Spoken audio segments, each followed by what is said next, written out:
Hello दोस्तों, कैसे हो। आज फिर से आपके सामने 2 दिन बाद हाजिर हुआ हूं, अर्थात नया टॉपिक लेके आए हैं। यानी अवयव पदों के बारे में जो कुछ हम पढ़ रहे थे। और सभी जो सुनने वाले श्रोता और देखने वालों को हमारा नमस्कार, जय हिंद, जय भारत। अब शुरू करते हैं नया टॉपिक्स। अब सभी को अवयव पदों के बारे में बताना था। एक क्रिया विशेषण हमने पढ़ लिया था। अब हमारा नया टॉपिक आता है, वो है संबंधवाचक। देखिए, और कौन से अवयव पद है उसके बारे में बता देता हूं मैं। अवयव पद, अवयव कौन से हैं।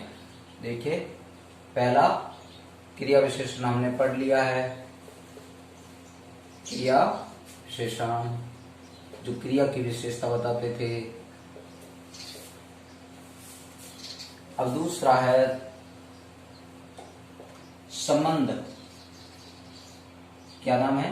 संबंध बोधक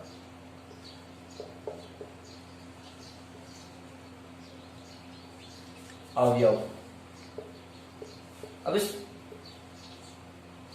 नाम से भी पता चलता है कि संबंध दर्शा रहा है।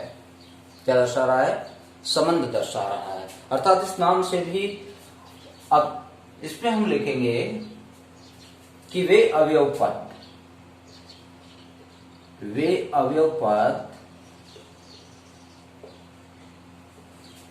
जो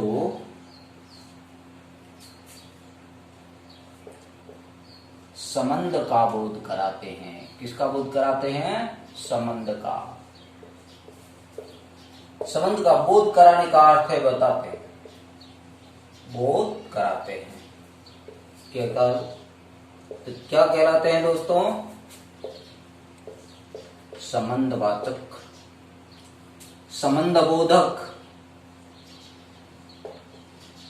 संबंध बोधक अवयव कहलाते हैं। अवयव कहलाते हैं। और बात यहां आती है दोस्तों कि ये संबंध बोधक अवयव किस जगह आते हैं और कैसे आते हैं। ये अवयव पद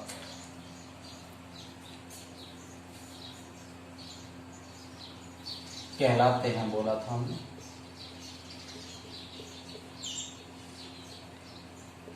तो हम ये अब क्लियर करना चाहते हैं कि किस जगह ये हम प्रयोग करते हैं और किसको जोड़ते हैं। संबंध किसके बीच में है?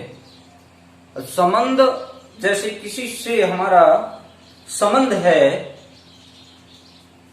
तो वो संबंध कैसे जोड़ते हैं? जब वाक्य में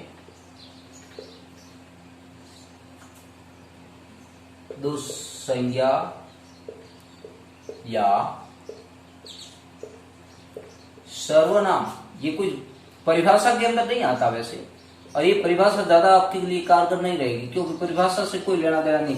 हमें तो कोई जब वाक्य दिया होगा उसमें से हमें देखना पड़ेगा कि कौन सा कैसे संबंध दर्शा रहा है, और उसी में से आपको सेलेक्ट करना पड़ेगा कि संबंध दर्शा रहे क्या, संबंध दर्शा कैसे रहे।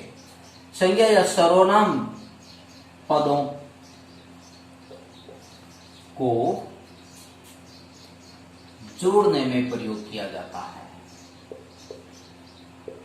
जोड़ने में प्रयोग किया जाता है।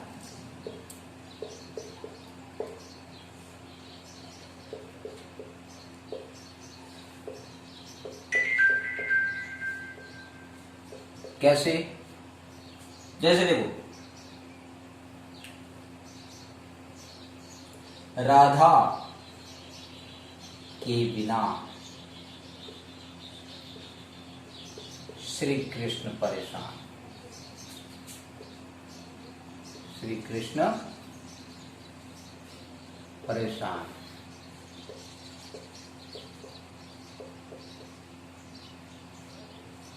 अब देखो, ये वाक्य जोड़ दिया है। राधा और कृष्ण दोनों ही क्या है? क्या है दोस्तों? राधा और कृष्ण दोनों ही संज्ञा शब्द है। परेशान है। क्या है? परेशान। लेकिन इन दोनों को जोड़ने का काम किसने किया? के बिना। ये योजक शब्द है। क्या है? ये योजक शब्द है। यही योजक शब्द जोड़ने का काम कर रहे हैं। किसका काम कर रहे हैं? जोड़ने का। अर्थात यही कहलाता है, क्या कहलाता है? संबंध बोधक। संबंध का बोध करा रहे हैं राधा का कृष्ण के प्रति।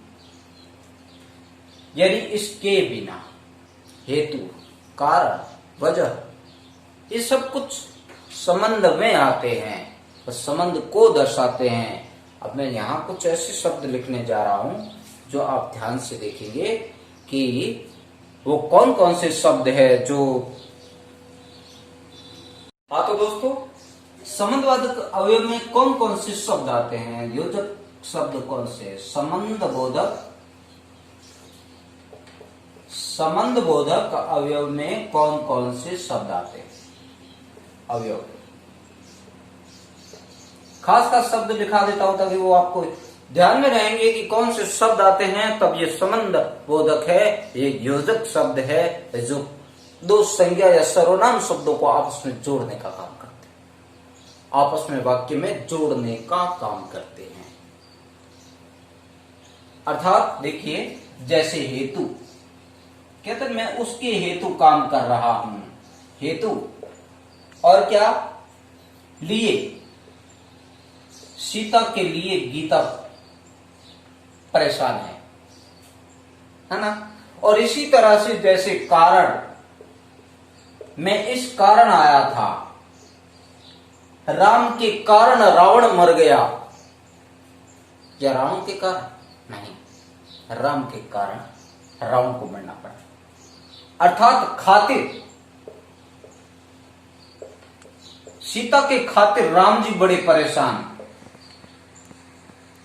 तो ये खातिर शब्द, मारे, कहते शर्म के मारे लाल हो गया, मारे ये शब्द भी आता है।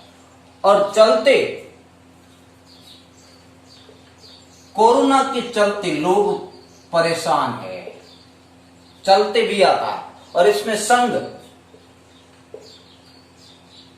महेश के संग सीता, साथ, सहित। दोस्तों ये शब्द सभी ध्यान रखना, बड़े काम की चीज है ये। सहचारण,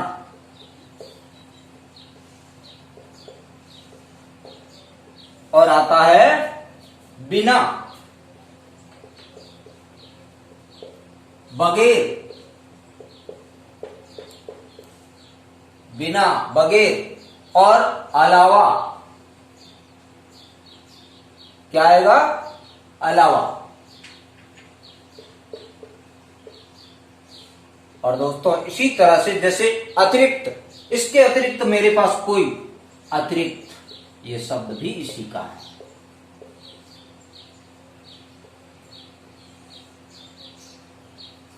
और वास्ते, अपने दोस्त के वास्ते, वास्ते।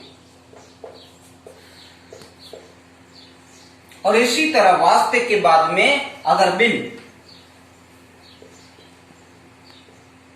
जल बिन। और बदले, पलटे। क्या होता है? पलटे। और इसके बाद में एवज, उसकी एवज में मैंने, यदि संज्ञा सर्वनाम किसी में भी अगर आगे, पीछे,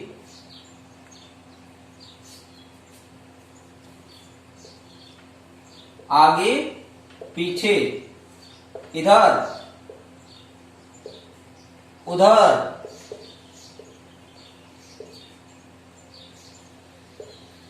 पास पास। तो दोस्तों ये सभी शब्द आपके योजक शब्द है जो आपके लिए संज्ञा या सर्वनाम के पदों को आपस में जोड़ते हैं, दो संज्ञाओं को जोड़ते हैं, दो सर्वनाम को जोड़ते हैं। तो ये कहलाते हैं आपके क्या? संबंध बोधक अवयव। संबंध के बारे में। लेकिन ये संबंध कभी इस कंफ्यूज में मत रहे। अगर यही बात अगर क्रिया के पहले आ जाए, यही शब्द सेम टू सेम, तो क्रिया विशेषण हो जाएगा। क्रिया से पहले नहीं आने चाहिए। अगर क्रिया से पहले आए तो यही क्रिया विशेषण कहलाएंगे। लेकिन अगर संज्ञा या सर्वनाम के पहले आ रहे हैं यही शब्द, तो क्या कहलाएंगे दोस्तों? संबंध बोधक अवयव कहलाएंगे। ठीक है ना? इतनी तक तो आपको बात क्लियर हो गई है। तो मैं आपको यही बताना चाहता था कि यही शब्द, जो खास खास शब्द मैंने लिखाए हैं, इन शब्दों का प्रयोग ढंग से करना। अगर आपने ढंग से प्रयोग नहीं किया तो निश्चित रूप से ये मैं मानता हूं कि आप थोड़ी सी गलती की, आपको क्या सजा मिल सकती। लेकिन ध्यान रखें कि यही शब्द आपको ध्यान रखना है संज्ञा सर्वनाम के पहले। जैसे मैंने एक लिखा था, आपके लिए उदाहरण के तौर पे बता देता हूं। जैसे यहां लिखा था ना अभी मैंने कि राधा के बिना, राधा के बिना कौन परेशान? कृष्ण परेशान। कृष्ण। अब देखो ये कृष्ण शब्द क्या है? ये संज्ञा शब्द है और इसके जस्ट आगे आया है। ये क्रिया के बाद नहीं आया। किसके बाद आया? संज्ञा शब्द है ये, और इस संज्ञा शब्द के जस्ट आगे आया है। और ये भी सही संज्ञा शब्द है दोस्तों। और इस तरह से अगर संज्ञा शब्द के जस्ट बाद में, जस्ट पहले, तो आता है संबंध बोधक अवयव कहलाता है। यही योजक शब्द आपको याद रखने हैं। और इन शब्दों को अच्छी तरह याद रख लोगे तो निश्चित तौर से आप गलती नहीं करेंगे। जय हिंद दोस्तों, जय भारत।